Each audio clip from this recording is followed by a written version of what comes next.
Y después tenemos una capa submucosa de tejido conectivo laxo con glándulas. La capa cartilaginosa de cartílago hialino, que son placas, como les acabo de decir, y una capa adventicia de tejido conectivo que se continúa con las estructuras adyacentes, ya sea de los bronquios que están fuera de los pulmones como de los que están dentro.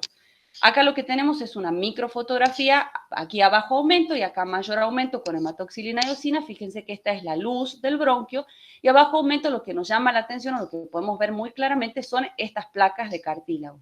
A mayor aumento vamos a ver con más detalle. La capa mucosa, el epitelio pseudoestratificado cilíndrico ciliado con células caliciformes, apoya sobre una lámina basal, una capa muscular de músculo liso, la submucosa con glándulas mixtas seromucosas, el cartílago hialino, fíjense cómo se ve claramente el pericondrio eosinófilo y el cartílago, la placa de cartílago con su matriz basófila, y la capa adventicia de tejido conectivo donde podemos encontrar vasos sanguíneos y nervios. Acá lo que vemos es a mayor aumento, pero volvemos a encontrar las mismas capas que les acabo de describir. Para lo que sirven estas dos microfotografías es que ustedes puedan ver a mayor aumento y con mayor detalle hacer un análisis de estas capas que acabamos de nombrar. Mucosa, la lámina propia, las fibras musculares lisas, fíjense con sus características ahusadas, su capa submucosa, tenemos vasitos sanguíneos ahí también, y si continuamos, digamos, esta sería la continuación de la submucosa, tenemos la capa, acá podemos ver una plaquita de cartílago, y finalmente esta capa adventicia, donde yo les decía que podemos tener vasos sanguíneos y algunos incluso nervios. ¿Sí? Esta estructura que vamos describiendo se va a ir modificando, los bronquios se van a ir ramificando cada vez más y la estructura histológica de los bronquios se va a modificar para finalmente terminar formando los bronquiolos. ¿Cuáles son las características de los bronquiolos? Los bronquiolos se van a identificar porque desaparece el cartílago y las glándulas, ¿sí? Y el epitelio va a ir bajando. Desde un pseudoestratificado más bajo se va a transformar en un epitelio cilíndrico simple y después, finalmente, un epitelio cúbico simple. Y la característica es que esta capa de músculo que había en los bronquios se vuelve más gruesa. Vamos a verlo en detalle en la microfotografía. Fíjense, esta es la luz del bronquiolo. Acá tenemos la capa mucosa con este epitelio. Fíjense cómo se puede ver que ahora lo vemos acá más, esta es una ampliación a más aumento, es un epitelio cilíndrico simple con células ciliadas. Este epitelio ya pierde sus células caliciformes y van a empezar a aparecer, sobre todo en los bronquiolos terminales, otro tipo de células que ya las vamos a ver con detalle, que se llaman células de Clara. ¿Sí? Tiene una lámina propia de tejido conectivo, que es lo que ustedes ven acá, y tiene, esta es la lámina propia de tejido conectivo, que es lo que ustedes ven acá, y tiene esta capa de músculo liso muy desarrollada. ¿Sí? Vamos a ver. Finalmente, estos bronquiolos se van a ir ramificando cada vez más, se van a ir haciendo cada vez de menor calibre, y la última parte de la parte conductora del aire, donde todavía no hay intercambio gaseoso, se denominan bronquiolos terminales. ¿Qué caracteriza estos bronquiolos terminales? Que ese epitelio de cilíndrico simple ya se hizo cúbico simple.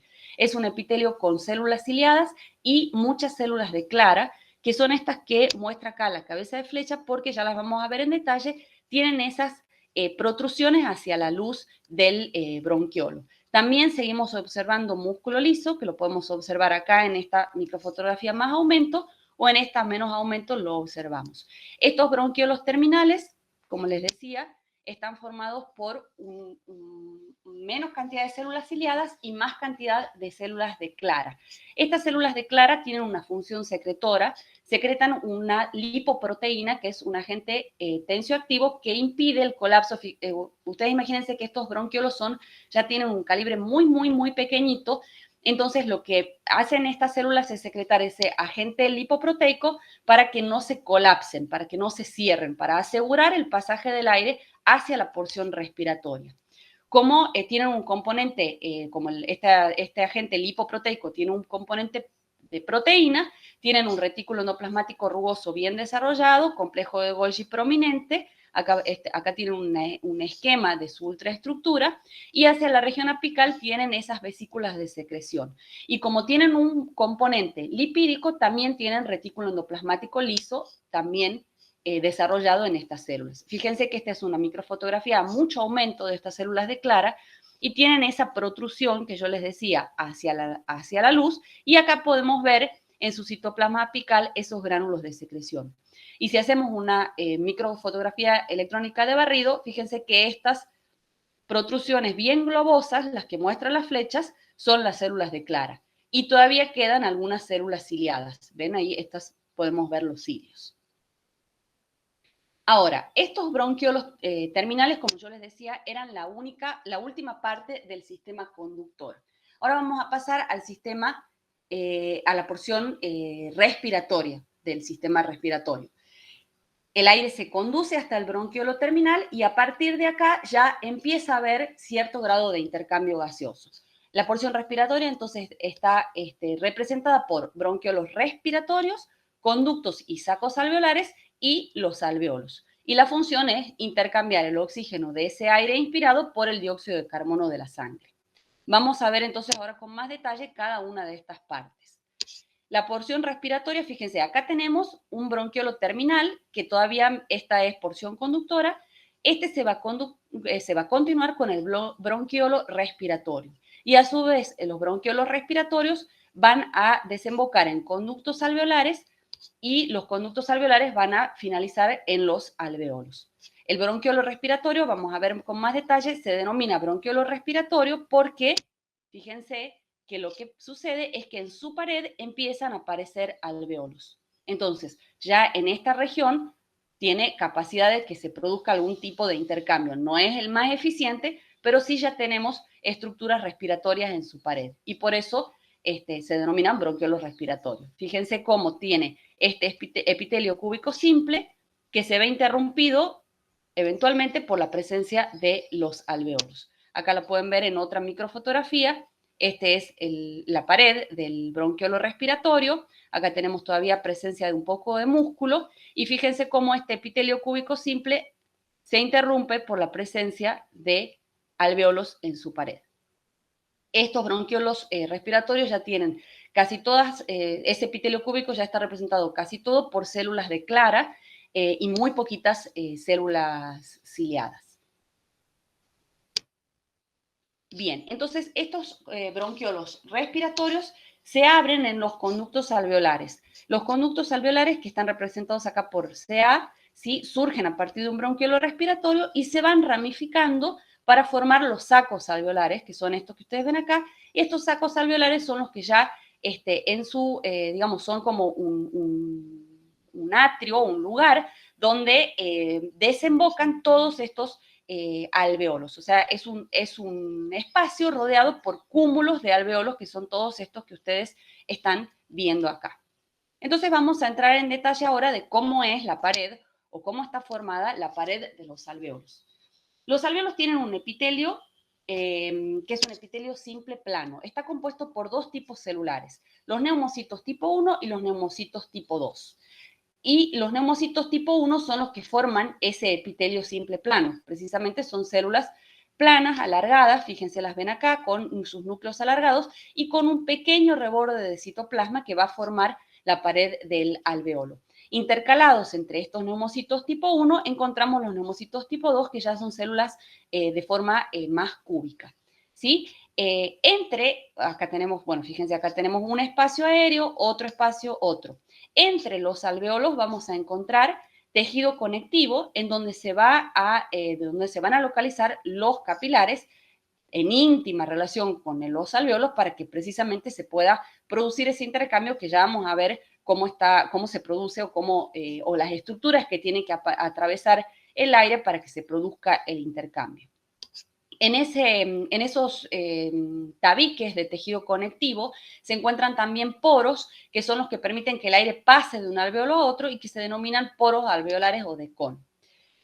Y también podemos observar macrófagos alveolares que pueden estar tanto en la luz como en estos tabiques. Vamos a ir a ver con mayor detalle, bueno, esta es una microfotografía ya de lo que yo les acabo de describir, entonces fíjense, estos son los espacios alveolares, acá tenemos los capilares en los tabiques, acá tenemos otro capilar, ¿sí? Y fíjense cómo estos neumocitos que tienen los núcleos bien planos son los neumocitos tipo 1 y estos que tienen los núcleos más redondeados son los neumocitos tipo 2. Igual ya los vamos a ver más en detalle.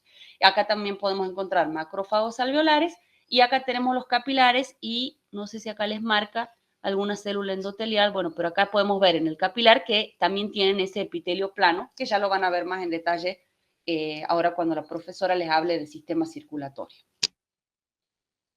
Vamos a ver las características de estos distintos tipos celulares que forman la pared alveolar.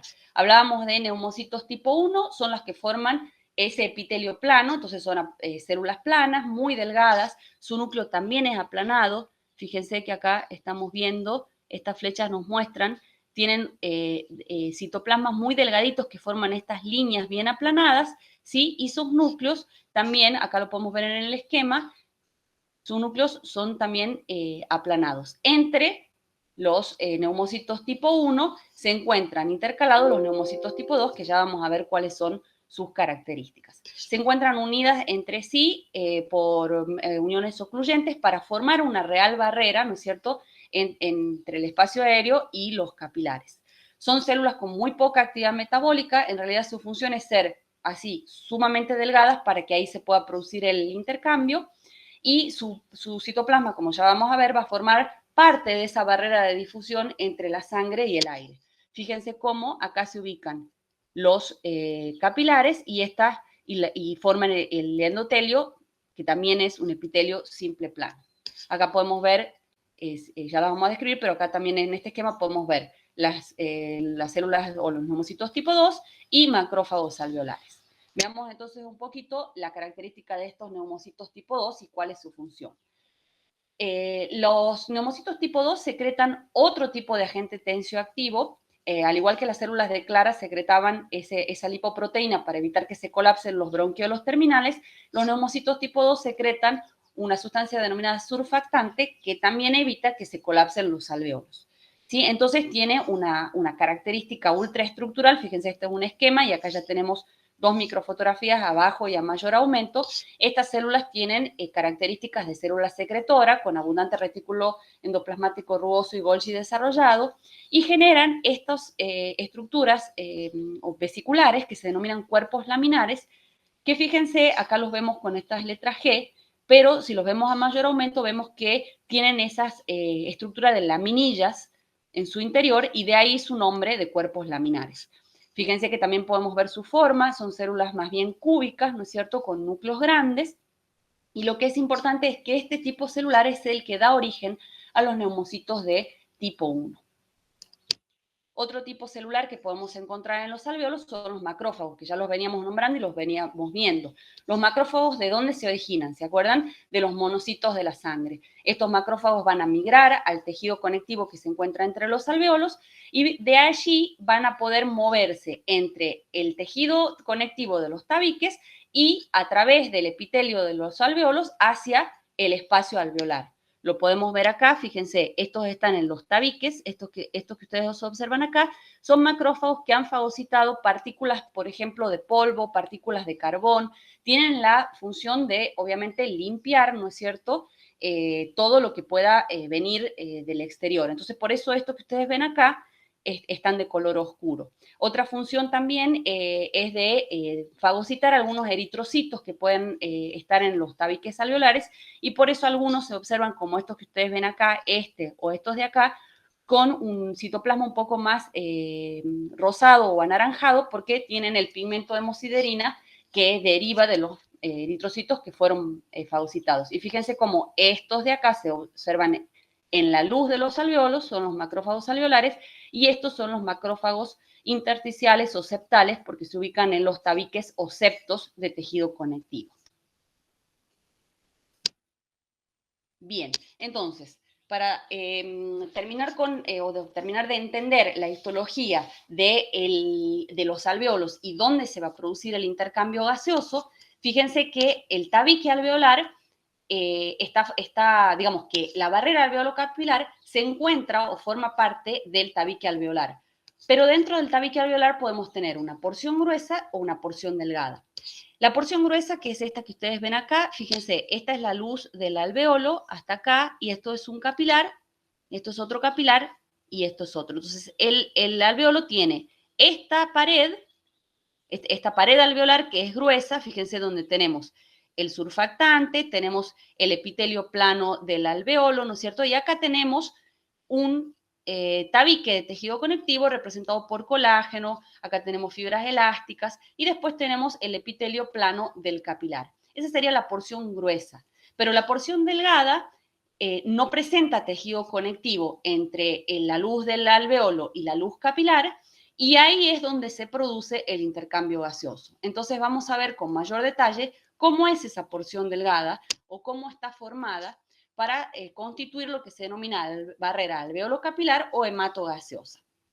Fíjense, acá tenemos un esquema, este es un esquema a bajo aumento, y acá hacemos un aumento en este inset de esta porción, que es la porción delgada del tabique alveolar que forma la barrera, donde tenemos, esta es la luz del alveolo, tenemos al neumocito tipo 1 con su citoplasma bien delgado, primero que nada tenemos el surfactante, después tenemos al neumocito tipo 1, su citoplasma delgado, las láminas basales fusionadas del neumocito tipo 1 y de la célula endotelial, y después tenemos acá la célula endotelial. Estas son las estructuras que tiene que atravesar el aire, el oxígeno desde el alveolo hasta la sangre y el dióxido de carbono de la sangre hacia el alveolo. Entonces, esta es la constitución de la barrera alveolo-capilar. Como yo les decía, surfactante, neumocito tipo 1, láminas basales fusionadas del neumocito tipo 1 y la célula endotelial y la célula endotelial. Ahí es donde se va a producir el intercambio gaseoso. Y esto es una microfotografía al microscopio electrónico de transmisión.